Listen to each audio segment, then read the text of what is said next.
ನಾಗಲಕ್ಷ್ಮಿ ಚೌಧರಿ ಥರನೇ ಕೂಡ ಹೋಗಿ ಕೆಲಸ ಮಾಡ್ತಾ ಇದ್ದೀರಾ ಆಸ್ಪತ್ರೆಗೆ. ಅವ್ರೇನು ಇನ್ಸ್ಪೈರಾ ನಿಮಗೆ? ಸರ್ ಖಂಡಿತವಾಗ್ಲೂ ಅವರೆಲ್ಲ ಒಂದು ಮಹಿಳೆಯರಿಗೆ ಒಂದು ಮಾದರಿ ಸರ್.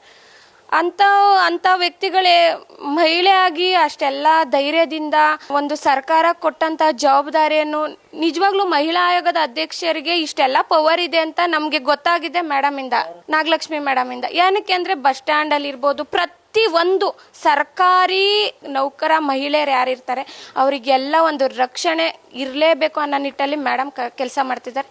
ಸೊ ಅವರೆಲ್ಲ ಒಂದು ಮಾದರಿ ಅಂತ ನಾನು ಹೇಳ್ಬೇಕು ಸರ್. ನಾವು ಕೆಲಸ ಮಾಡೋಕ್ಕೆ ಒಂದು ಮಹಿಳೆಯರಿಗೆ ಒಂದು ಮಾದರಿ ಸರ್. ಅಂಥ ವ್ಯಕ್ತಿಗಳೇ ಮಹಿಳೆಯಾಗಿ ಅಷ್ಟೆಲ್ಲ ಧೈರ್ಯದಿಂದ ಒಂದು ಸರ್ಕಾರ ಕೊಟ್ಟಂಥ ಜವಾಬ್ದಾರಿಯನ್ನು ನಿಜವಾಗ್ಲೂ ಮಹಿಳಾ ಆಯೋಗದ ಅಧ್ಯಕ್ಷರಿಗೆ ಇಷ್ಟೆಲ್ಲ ಪವರ್ ಇದೆ ಅಂತ ನಮಗೆ ಗೊತ್ತಾಗಿದೆ ಮೇಡಮಿಂದ, ನಾಗಲಕ್ಷ್ಮಿ ಮೇಡಮಿಂದ. ಏನಕ್ಕೆ ಅಂದರೆ ಬಸ್ ಸ್ಟ್ಯಾಂಡಲ್ಲಿ ಇರ್ಬೋದು, ಪ್ರತಿ ಒಂದು ಸರ್ಕಾರಿ ನೌಕರ ಮಹಿಳೆಯರು ಯಾರಿರ್ತಾರೆ ಅವರಿಗೆಲ್ಲ ಒಂದು ರಕ್ಷಣೆ ಇರಲೇಬೇಕು ಅನ್ನೋ ನಿಟ್ಟಲ್ಲಿ ಮೇಡಮ್ ಕೆಲಸ ಮಾಡ್ತಿದ್ದಾರೆ. ಸೊ ಅವರೆಲ್ಲ ಒಂದು ಮಾದರಿ ಅಂತ ನಾನು ಹೇಳ್ಬೇಕು ಸರ್. ನಾವು ಕೆಲಸ ಮಾಡೋಕ್ಕೆ